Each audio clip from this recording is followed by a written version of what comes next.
یہ لڑکی میرے نکاح میں ہے اور میں اسے طلاق دینا چاہتا ہوں۔ کمرہ عدالت میں سامنے کھٹیرے میں کھڑے ہوئے بڑے آرام سے اس نے کہا تھا۔ کتنا آسان ہوتا ہے نا مرد کے لیے یہ الفاظ کہہ دینا۔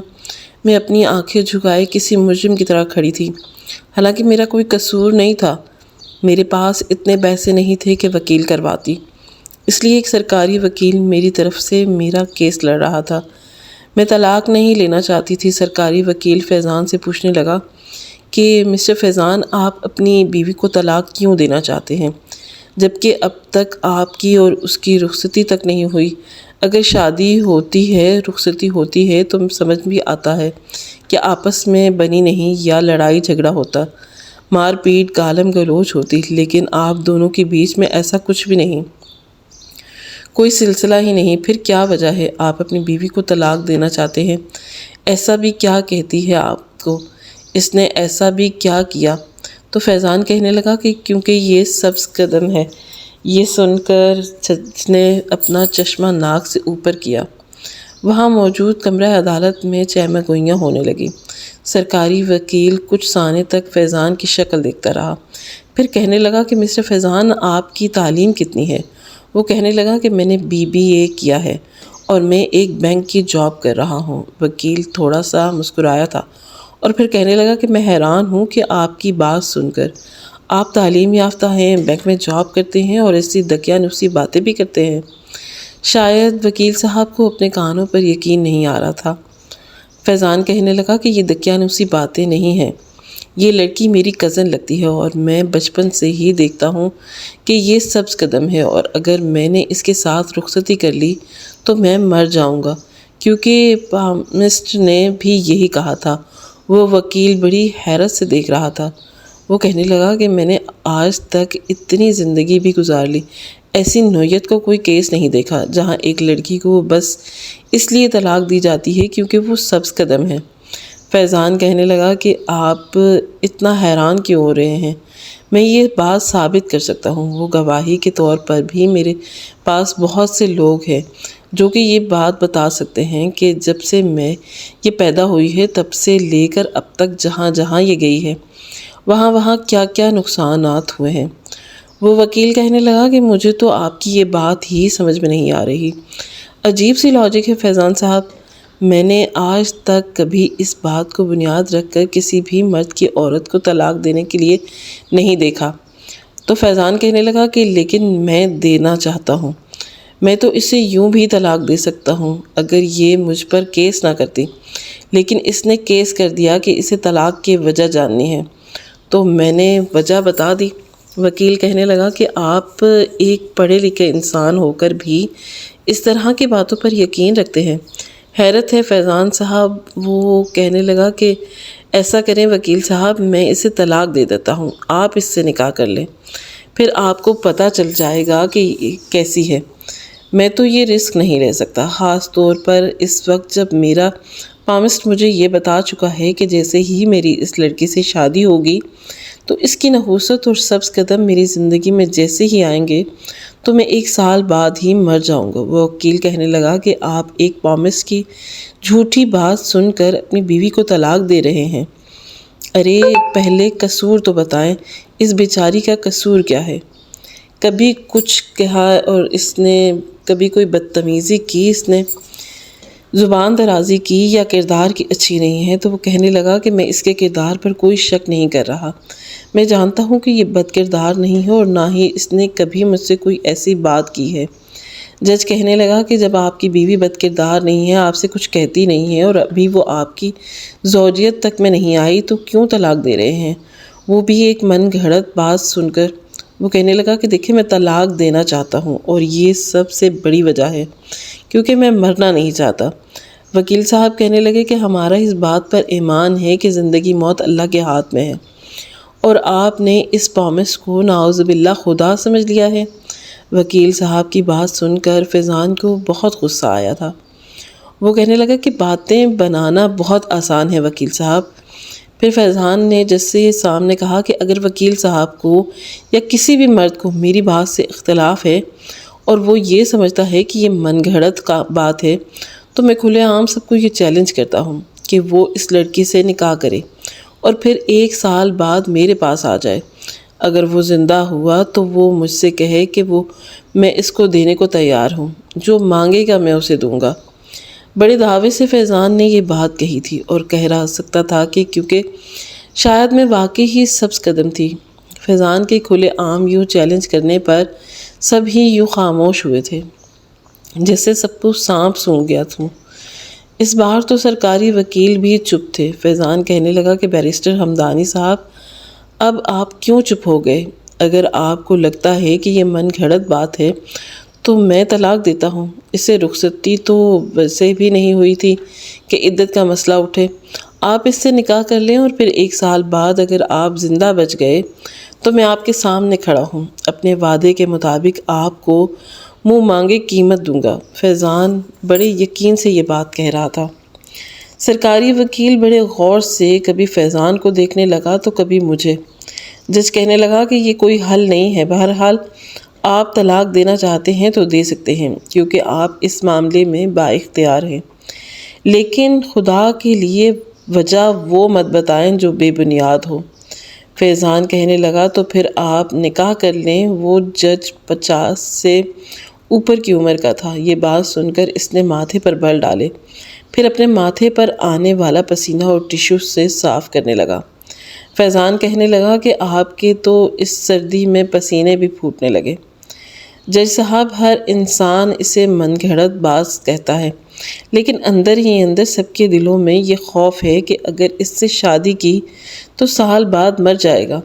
اگر کسی کو واقعی ہی اس بات پر یقین نہیں ہے تو کر لے نکاح اور مجھے جھوٹا ثابت کر دے۔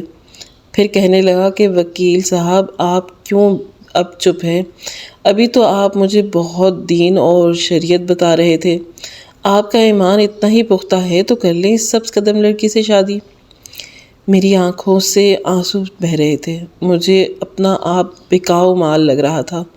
بیرسٹر ہمدانی نے ایک نظر مجھے سر سے پیر تک بڑے غور سے دیکھا، اور پھر ایک لمبی گہری سانس لی، پھر کہا کہ ٹھیک ہے، تم اسے طلاق دو، میں ابھی یہیں اس کے ساتھ نکاح کرتا ہوں، اور 1 سال بعد تمہارے سامنے بھی ضرور آؤں گا، وہ بھی بالکل زندہ سلامت اگر میرے اللہ نے چاہا تو، اور تمہیں یہ ثابت کر کے دکھاؤں گا کہ سبز قدم کچھ نہیں ہوتا۔ جو کچھ ہوتا ہے اللہ کی مرضی سے ہوتا ہے۔ کسی انسان کا منحوس یا سبز قدم ہونا کسی طور پر ثابت نہیں ہے، نہ قرآن پاک سے نہ حدیث سے۔ فیضان کہنے لگا کہ لیکن میں بھی اپنے دعوے پر پکا ہوں، یہ لڑکی سچ میں منحوس ہے اور سبز قدم ہے۔ کمرہ عدالت میں سب لوگ بڑی دلچسپی سے یہ سب دیکھ رہے تھے، جیسے وہ وکیل واقعی ہی میرے ماتھے پر لکھا سبز قدم کا لیبل اتار کر پھینکے گا۔ لیکن میں جانتی تھی کہ میں منحوس ہوں۔ میں نے بچپن سے ہی بس فیضان کے خواب دیکھے تھے، اسی سے محبت کی تھی، اس لیے میں طلاق نہیں چاہتی تھی۔ میں رونے لگی، لیکن فیضان نے جج کے سامنے مجھے طلاق دے دی۔ سامنے میری چچی ماتھے پر بل ڈالے مجھے ہی دیکھ رہی تھی۔ کسی کو پرواہ نہیں تھی کہ میرا گھر اجڑ گیا، اور سب کے سامنے فیضان نے میرا تماشا بنا دیا تھا۔ بیرسٹر ہمدانی میرے پاس آئے اور کہنے لگے کہ روحا، آپ کو مجھ سے نکاح پر کوئی اعتراض تو نہیں؟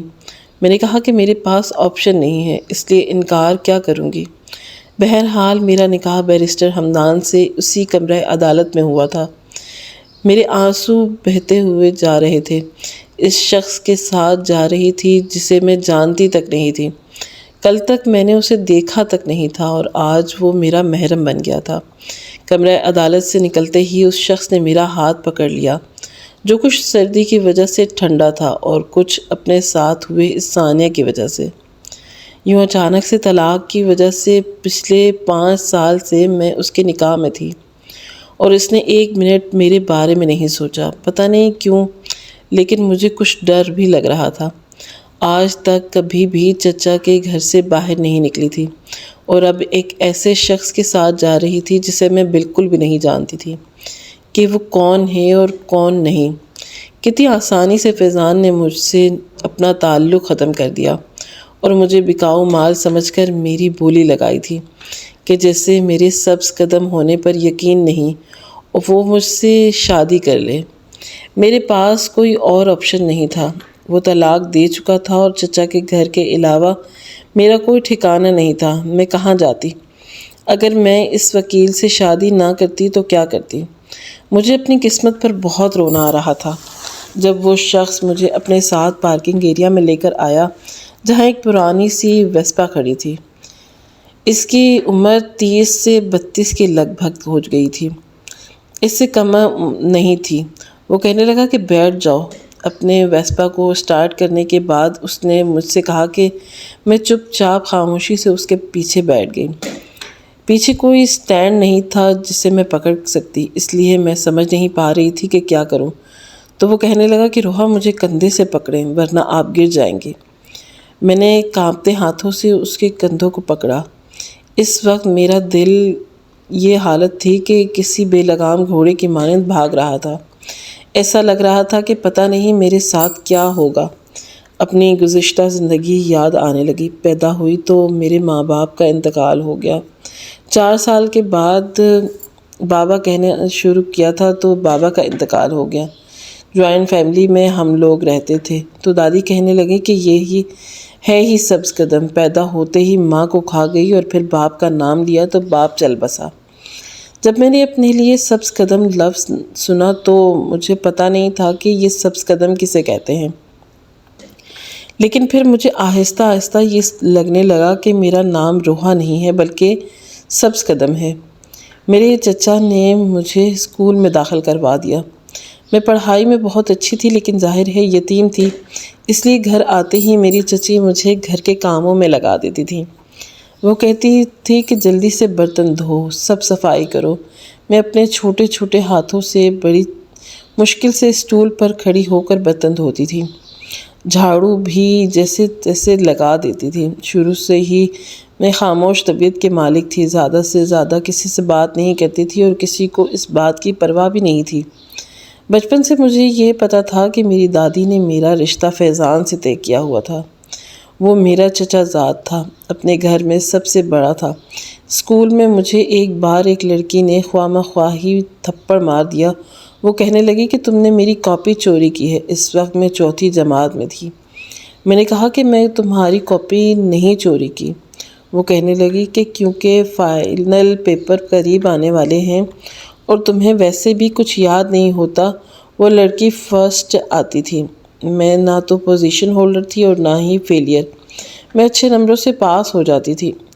زیادہ محنت اس لیے نہیں کر سکتی تھی کیونکہ گھر کی ذمہ داریاں بھی مجھ پر تھیں۔ جیسے جیسے میں بڑی ہوتی جا رہی تھی گھر کے کاموں کی ذمہ داری بڑھتی جا رہی تھی۔ مجھے پڑھائی کا وقت بھی بہت کم ملتا تھا۔ بس چچا کا احسان تھا کہ مجھے اسکول میں داخل کروا دیا تھا اور یہ احسان چچی مجھ پر ہر روز جتاتی تھی، اور دادی کی نظر میں تو ویسے بھی میں منحوس تھی اور سبز قدم تھی۔ اس لڑکی نے ساری کلاس کے سامنے مجھے چور کہہ دیا تھا۔ میں نے اپنا سارا بیگ الٹ کر رکھ دیا۔ کہا کہ دیکھو کہاں ہے تمہاری کاپی؟ اس کی کاپی میرے بیگ میں نہیں تھی کیونکہ میں نے چوری کی ہی نہیں تھی۔ وہ کہنے لگی کہ تم اپنے گھر میں چھوڑ آئی ہوگی۔ میں نے کہا کہ دیکھو مجھ پر یہ الزام لگانا بند کرو ورنہ دیکھ لینا ٹانگ ٹوٹ جائے گی تمہاری۔ میری ہی کلاس میں میری چچی زاد روبینہ بھی پڑھتی تھی۔ وہ اس وقت یہ سب باتیں سن رہی تھی۔ میں بے حد غصے میں تھی تو وہ لڑکی کہنے لگی کہ ہاں ہاں تم کہو گی تو میری ٹانگ بھی ٹوٹ جائے گی۔ میں تمہاری شکایت پرنسپل سے لگاؤں گی۔ کل شرافت سے اپنے گھر سے میری کافی مجھے لا کے دے دینا۔ میں نے کہا کہ جب میرے پاس ہے ہی نہیں تو میں کہاں سے لا کر دوں گی؟ تم کیوں مجھ پر جھوٹا الزام لگا رہی ہو؟ روبینہ نے میرے ہاتھ پکڑ لیا اور کہنے لگی کہ جانے دو، تم آ جاؤ۔ تو میں گھر آ گئی۔ اگلے روز جب ہم اسکول گئے تو وہ لڑکی نہیں آئی تھی۔ پتہ چلا کہ واقعی ہی اس کی ٹانگ ٹوٹ گئی ہے۔ یہ سن کر روبینہ کی رنگت اڑ گئی تھی۔ مجھے تو یاد بھی نہیں تھا کہ میں نے ایسی کوئی بد دعا دی تھی۔ جب ہم گھر واپس آئے تو روبینہ نے دادی کے پاس بیٹھ کر نہ جانے کیا خسر پسر کی۔ میں تو گھر میں آتی بعد میں تھی کہ پہلے ہی میری چچی کے آرڈر شروع ہو جاتے تھے۔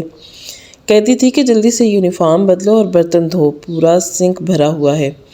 میں نے کپڑے تبدیل کیے اور پھر پورے کچن کے برتن دھوئے، کچن صاف کیا، جھاڑو پکڑا اور جھاڑو لگانے لگی۔ یوں تو روبینہ آتے ہی کھانا کھاتی تھی، لیکن آج پتہ نہیں دادی کے ساتھ کیا کٹر پٹر کر رہی تھی۔ مجھے پرواہ بھی نہیں تھی، کیونکہ میں جانتی تھی کہ جب تک میں پورے گھر کی صفائی نہ کر لوں چچی مجھے روٹی کھانے کو نہیں دے سکیں گی۔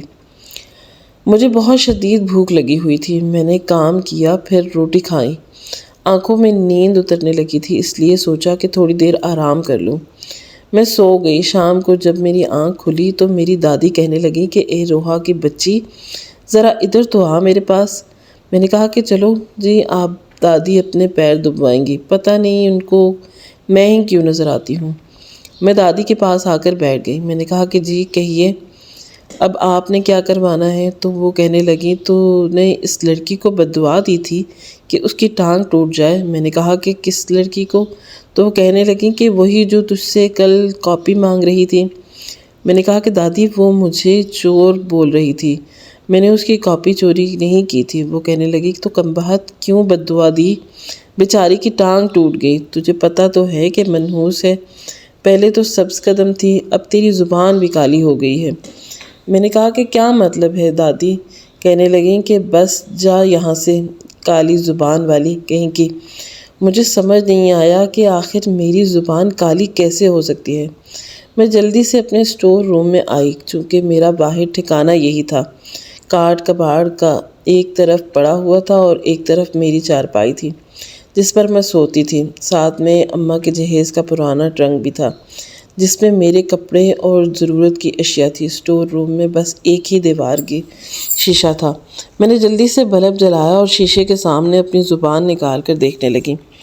میری زبان تو بالکل ٹھیک تھی، ذرا بھی کالی نہیں تھی۔ پھر دادی کیوں کہہ رہی تھی کہ میں کالی زبان والی ہوں؟ میں اس وقت چوتھی جماعت میں پڑھتی تھی، اس نے شاید مجھے پتہ نہیں تھا کہ کالی زبان والی کسے کہا جاتا ہے۔ میں کمرے سے باہر آئی۔ میں نے کہا کہ دادی آپ جھوٹ کہہ رہی ہیں، یہ سمجھ لیں کہ مجھے شروع سے ہی جھوٹ سے چڑ تھی۔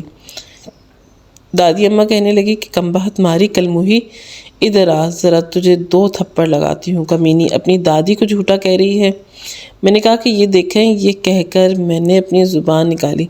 میں نے کہا کہاں سے کالی ہے میری زبان؟ خواہ مخواہ آپ مجھے کہہ رہی ہیں، میں کالی زبان والی نہیں ہوں۔ میری دادی نے اپنے سر پر ہاتھ مارا اور کہنے لگی کہ پتہ نہیں کون سی منحوس گھڑی تھی جب میرے گھر میں تم نے جنم لیا، پیدا ہوتے ہی میری بھانجی کو کھا گئی اور 4 سال بعد میرے بیٹے کو بھی۔ دادی کی وہی تسبیح پھر سے جاری ہو گئی تھی۔ وہ ہر تیسرے دن مجھے اپنے ماں باپ کے مرنے کے طعنے اور الزامات دیتی رہتی تھی۔ چچی کا بھی جب دل چاہتا وہ میرے منہ پر تھپڑ مار دیتی، اور دادی کو جب غصہ آتا تو میری پوری کمر سیخ کر رکھ دیتی۔ ایک کے بعد ایک تھپڑ میری کمر پر یوں مارتی کہ جیسے دھوبی کپڑے دھوتا ہو وقت ڈنڈے مارتا ہے۔ میں روتی دھوتی اسٹور روم میں چلی جاتی، لیکن جیسے جیسے میں بڑی ہونے لگی میں ڈھیٹ ہوتی چلی گئی۔ اب تو نہ تو دادی کی مار مجھ پر اثر کرتی تھی اور نہ ہی چچی کا تھپڑ۔ جب میں 10ویں جماعت میں آئی تو میری عمر 16 سال تھی۔ تب مجھے سوچ اور جذبات کچھ بدلنے لگے، جیسے ہر لڑکی کے بدلتے ہیں۔ ظاہر ہے بچپن سے لڑک پن میں آ چکی تھی۔ میری دوستیں کبھی کسی ڈرامے کے ہیرو کی بات کرتی تو کبھی کسی ڈائجسٹ کی، تو کبھی اپنے کسی کزن کا قصہ لے کر بیٹھ جاتی، کبھی کسی پڑوسی لڑکے کا، وہ دکھنے میں ایسا ہے ویسا ہے، خوبصورت ہے۔ میری دوست شازیہ مجھ سے کہنے لگی کہ یار تمہاری زندگی میں کوئی لڑکا نہیں ہے۔ میں نے کہا کہ کیا مطلب ہے لڑکا؟ تو کہنے لگی کہ کوئی اچھا نہیں لگتا تمہیں، اتنی پیاری ہو تم۔ میں نے کہا کہ مطلب وہ والا اچھا جس سے شادی ہوتی ہے؟ تو وہ کہنے لگی کہ ہاں۔ میں نے کہا کہ نہیں یار، مجھے کوئی بھی اچھا نہیں لگتا، کیونکہ بچپن سے ہی دادی نے میرا رشتہ میرے کزن سے طے کیا ہے۔ وہ کہنے لگی تو کیا تمہیں اپنا کزن بھی اچھا نہیں لگتا؟ میں نے کہا کہ پتہ نہیں، میں نے کبھی غور نہیں کیا تو وہ مجھے اچھا لگتا ہے یا نہیں، میں نے کبھی اسے غور سے دیکھا ہی نہیں۔ وہ کہنے لگی کہ عجیب لڑکی ہو تم۔ میں نے کہا کہ اس میں عجیب بات کیا ہے، ایک شادی تو ہونی ہی ہے، ہو جائے گی، ابھی میں چچی کے گھر میں سارے گھر کا کام کرتی ہوں، بعد میں بھی یہی سب کچھ کرنا پڑے گا۔ تو وہ کہنے لگی کہ یہ سب چھوڑو، ارے اپنے منگیتر سے ایسی باتیں کیا کرو۔ میں نے کہا کہ اس کھڑوس سے پاگل ہو گئی ہو کیا؟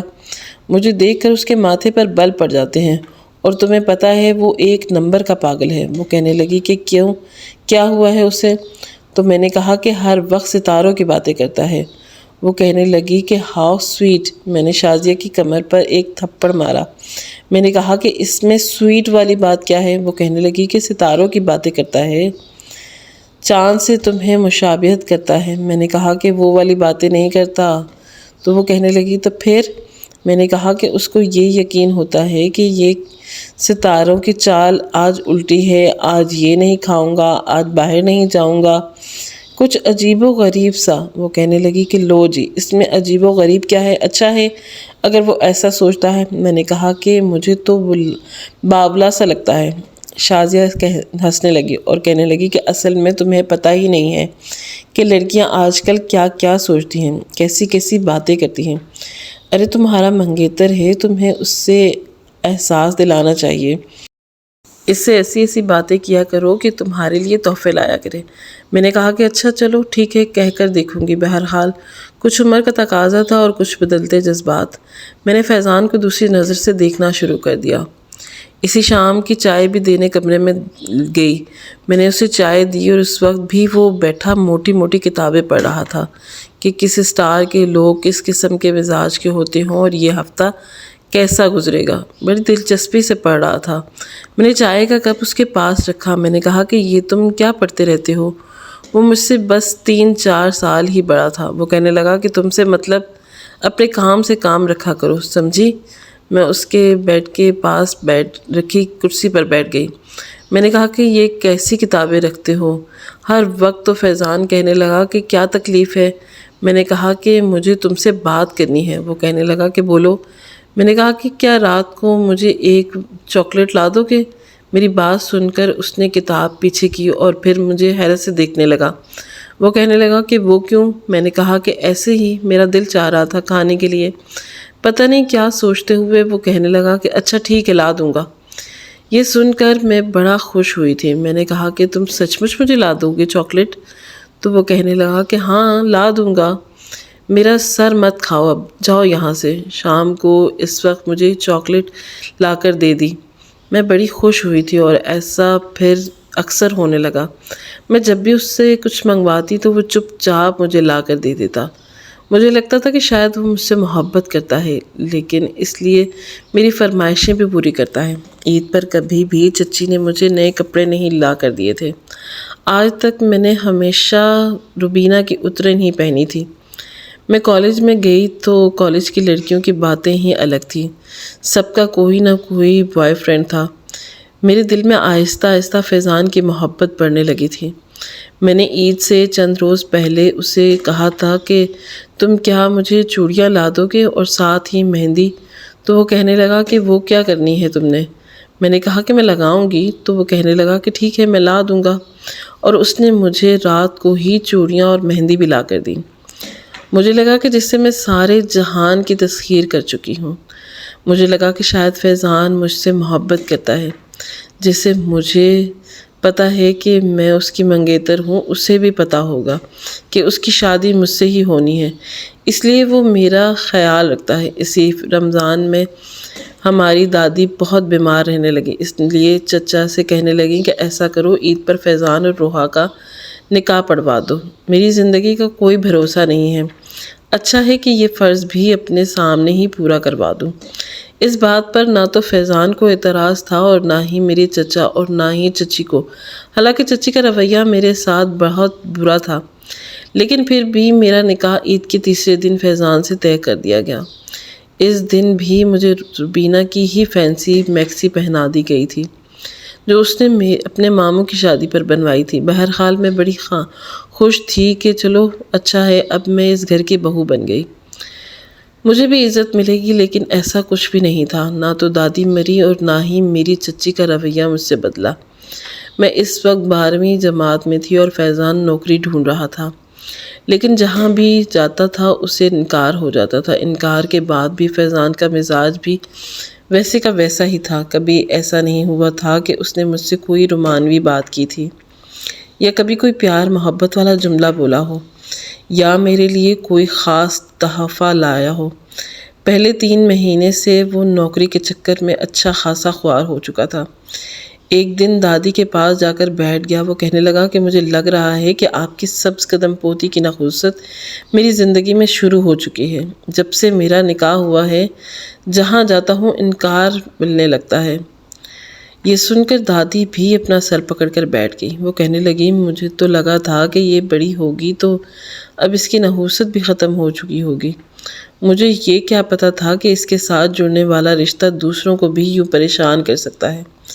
یہ کہنے لگا کہ دادی اگر مجھے 1 مہینے تک اور نوکری نہیں ملی تو میں اسے چھوڑ دوں گا۔ اس کے منہ سے یہ سب سن کر میرا دل بجھ کر رہ گیا۔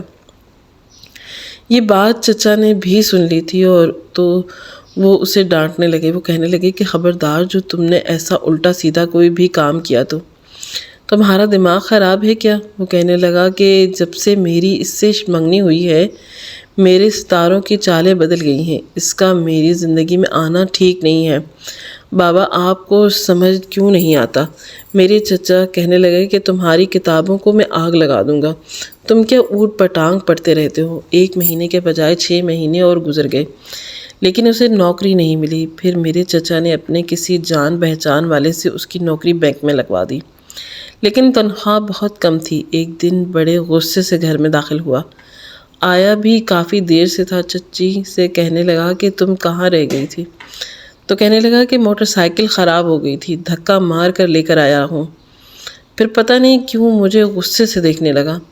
میں کچن میں چلی گئی۔ پھر سے چچی سے کہنے لگا کہ اماں سے جب سے آپ نے میرا اس کے ساتھ نکاح کیا ہے آپ کو میں بتا نہیں سکتا کہ میں کتنا پریشان ہو گیا ہوں۔ چچی کہنے لگیں کہ چپ رہو، تم نے اپنی دادی کی باتوں کو زیادہ ہی اپنے سر پر سوار کر لیا ہے۔ وہ کہنے لگا کہ کچھ دن پہلے ہی میں نے قسطوں پر یہ نئی موٹر سائیکل نکلوائی ہے اور آپ کے سامنے دیکھ لیں اس کی نئی موٹر سائیکل اتنی جلدی خراب ہوتی ہے، کبھی بھی نہیں ہوتی۔ میں نے اپنے ستارے پڑھے ہیں، اس میں صاف لکھا ہے کہ نئے ساتھی کو آپ نے اپنی زندگی میں لا کر اچھا نہیں کیا، وہ آپ کے لیے بالکل بھی موافق نہیں ہے۔ اب آپ کو ناکامیوں کا منہ ہی دیکھنا پڑے گا اور دیکھ لیں میں ناکامیوں کا ہی منہ دیکھ رہا ہوں۔ ایک فیضان ہی تھا کہ مجھ سے اس طرح کی باتیں نہیں کرتا تھا لیکن اب اس نے بھی شروع کر دی تھی۔ وقت جیسے جیسے گزر رہا تھا وہ ہمیشہ یہی بتاتا کہ آج میرے ساتھ یہ برا ہو گیا اور آج برا یہ ہو گیا۔ اب تو مجھے بھی یہی لگنے لگا تھا کہ جیسے میں واقعی ہی سبز قدم ہوں۔ وقت آگے بڑھنے لگا۔ اب تو روبینہ کی بھی شادی ہو چکی تھی لیکن فیضان تھا کہ رخصتی کرنے کو تیار ہی نہیں تھا۔ چچا جب بھی رخصتی کی بات کرتے تو وہ اتے سے اکھڑ جاتا اور کہنے لگتا کہ میں رخصتی نہیں کروں گا، یہ ساری زندگی میرے نام پر بیٹھی رہے یا مجھ سے طلاق لے لے۔ 5 سال کا عرصہ گزر چکا تھا، پتہ نہیں اس کے دماغ میں یہ باتیں کیوں بس چکی تھی کہ میں اس کے لیے ہمیشہ نقصان کا باعث ہی بنوں گی۔ ایک بار جب میں گھر آیا تو وہ کہنے لگا کہ وہی ہوا جس کا مجھے ڈر تھا۔